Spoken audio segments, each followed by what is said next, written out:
Hi there, Team Bevendine. Today I'm going to be reading Giraffes Can't Dance. And as you can see, I'm in the jungle today, which is a little bit exciting. Giraffes Can't Dance. Gerald was a tall giraffe whose neck was long and slim, but his knees were awfully bandy and his legs were rather thin. He was very good at standing still and munching shoots off trees, but when he tried to run around, he buckled at the knees. Now, every year in Africa, they hold the jungle dance, where every single animal turns up to skip and prance.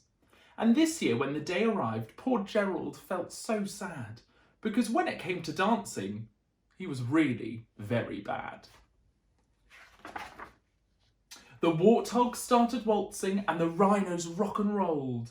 The lions danced a tango which was elegant and bold. The chimps all did a cha-cha with a very Latin feel, and 8 baboons all teamed up for a splendid Scottish reel. Gerald swallowed bravely as he walked towards the floor, but the lions saw him coming and they soon began to roar. "Hey, look at clumsy Gerald," the animals all laughed. "Giraffes can't dance, you silly fool. Oh, Gerald, don't be daft." Gerald simply froze up. He was rooted to the spot. "They're right," he thought. "I'm useless. I feel like such a clot." So he crept off from the dance floor and he started walking home. He'd never felt so sad before, so sad and so alone. Then he found a little clearing and he looked up at the sky. "The moon can be so beautiful," he whispered with a sigh. "Excuse me," coughed a cricket, who'd seen Gerald earlier on, "but sometimes when you're different, you just need a different song." "Listen to the swaying grass and listen to the trees. To me the sweetest music is those branches in the breeze. So imagine that the lovely moon is playing just for you.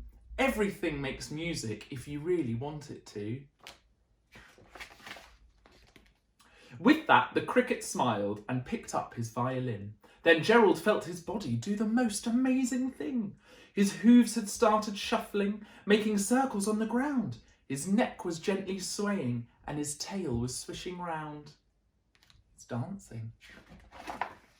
He threw his arms out sideways and he swung them everywhere. Then he did a backward somersault and leapt up in the air.